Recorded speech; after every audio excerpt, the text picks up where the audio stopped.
Live from downtown Detroit, Local 4 News at 11 starts now. It is time for the state to take a hard look at the decisions being made at the Hawthorne Center. That's the word from Lansing tonight after a number of issues have come to light.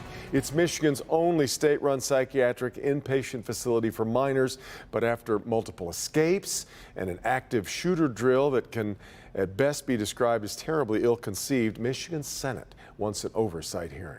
Good to have you with us here at 11. I'm Devin Skillion. And I'm Christy McDonald in for Kimberly Gill tonight. Our Mara McDonald is live in Northville. And Mara, the state is pouring more than $300 million into a new psychiatric hospital right on that very site. Christy, that's right, and here's why. They readily admit that there are infrastructure issues here and that they need a new building. However, these oversight hearings that are being proposed, that's not about infrastructure or money to be spent. That's about the day-to-day decisions here. Let me show you.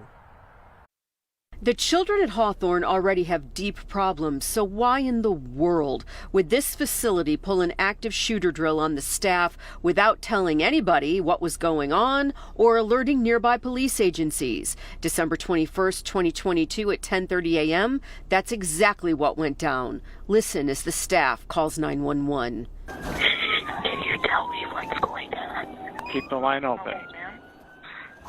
Okay, please. Where are you in the building? I don't know, please. You people need to come right now.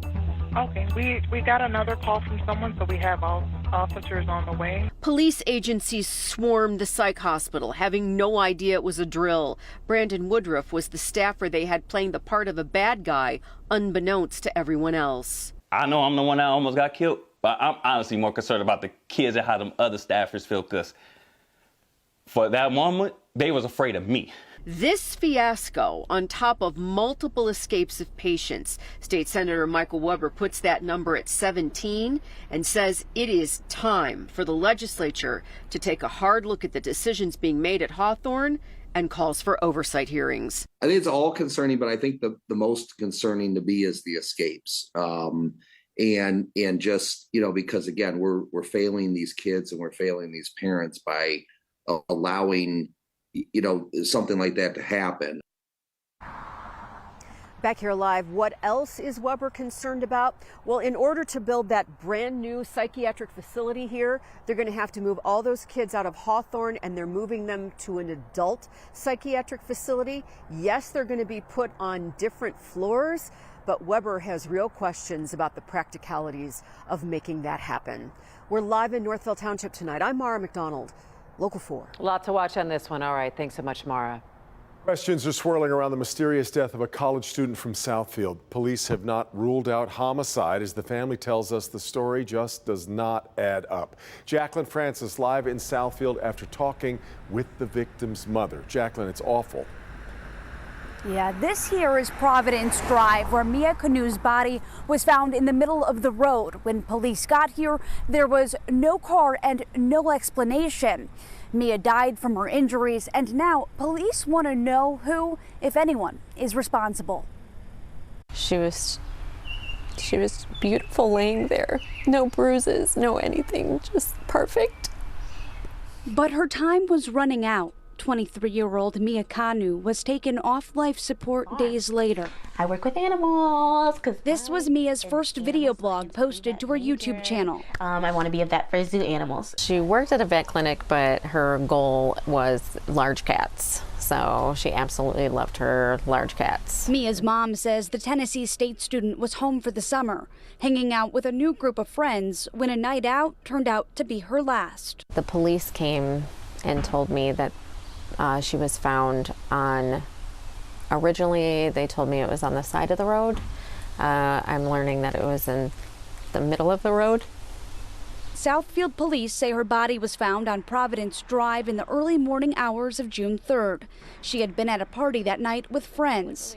Mia suffered a head injury, but the cause of death is still under investigation. They do apparently have surveillance of her either falling out of a vehicle or being pushed out of a vehicle and being left there. Police have not ruled out homicide. I want to know what happened because the timeline, everything that I think I know or do know, just not making sense.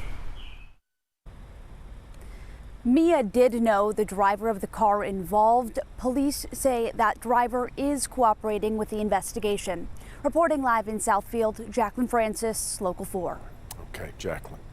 New at 11 tonight, Grosse Pointe Woods police investigating how officers missed a packet of suspected drugs in the case of 3 co-workers who died of apparent overdoses. The community has been on edge over the deaths of 3 people who worked at Saucy's Pizza in Grosse Pointe Woods. The Detroit News reports that the city's public safety director is looking into why detectives did not discover the drugs in the wallet of one of the 3 people found dead on Saturday. According to the police report, an officer returned the wallet to the victim's father. The father then turned it back over to police when he found the white substance inside. Toxicology results are pending here. Also new tonight, family and friends come together to honor a Detroit man killed over the Memorial Day weekend.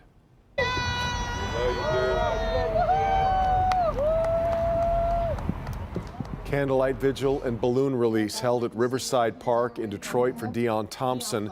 We're told Thompson was shot to death May 26th on the city's west side. Family members describe him as a devoted father to his children, well known around the city for his skills as a barber. If you've got any information about his murder, contact Detroit police. Friends and family are raising the reward for information in the murder of a well-known neurosurgeon. Devon Hoover was found dead inside of his Boston Edison Historic District home last April. A person of interest was taken into custody but then released. Friends and family have started a GoFundMe, which has received over $4,000 in donations towards a $20,000 reward. If you have any information, call Detroit Police or you can call Crime Stoppers at 1-800-SPEAK-UP. A Macomb County man is arrested on child porn charges. Sheriff's office says 66-year-old Michael Cunningham was arrested earlier this month after investigators received a tip about child porn being downloaded. The tip led detectives to Cunningham's Shelby Township home where they confiscated laptops, hard drives, other materials, and investigators said they found more than 1,000 images and videos. Cunningham charged with 3 counts of child porn and 3 counts of using a computer to commit a crime. A Detroit bus driver goes before a judge today in connection with killing a Grosse Pointe woman. Prosecutors say 59-year-old Geraldine Johnson was driving a DDOT bus earlier this month when she turned onto Congress in Griswold in downtown Detroit. She hit and killed 67-year-old Janice Bauer, who was using a walker in the crosswalk. The judge in the case says Johnson has been involved in 7 crashes since 2018, and those involved both a bus and her personal car. Johnson pleaded not guilty to a misdemeanor. Today marks a big moment for a gun violence prevention effort that Mayor Duggan actually announced back in March in his State of the City address. Shot Stoppers is aimed at addressing specific violent crime hotspots across the city through community prevention efforts. Groups that are approved to take part can earn grants of up to $175,000 per quarter if they achieve measurable crime reduction. 6 groups have now been chosen, each responsible for reducing homicides and shootings in areas that measure from between 3.5 to 4.5 square miles. Groups are expected to implement their strategies starting July 1st. At Force Detroit, we are thankful and grateful for the opportunity to love our people and to use everything, even the kitchen sink, to combat the things that we're going through. Each group can receive an additional $87,500 in any quarter that they reduce violence and crime by 10 percentage points more than the city as a whole. $175,000 for a 20% reduction. Alcohol sales at on-campus sporting events, it's just one step closer to reality. The Michigan Senate voted 36-2 to approve the bill. The legislation would lift a current state ban and allow universities to apply for liquor licenses to sell alcohol at university athletic stadiums. Supporters of the bill say 11 of the 14 schools in the Big Ten allow liquor sales at football games. Over in the Michigan House, lawmakers approved a bill that would declare Juneteenth as a state holiday. The bill passed in the House by a 105-4 vote. Juneteenth recognizes the June 19th emancipation of the last remaining slaves in Galveston, Texas in 1865. Under the bill, Juneteenth would join a list of 11 other holidays as public holidays in state law. So the bill now goes to Governor Whitmer's desk.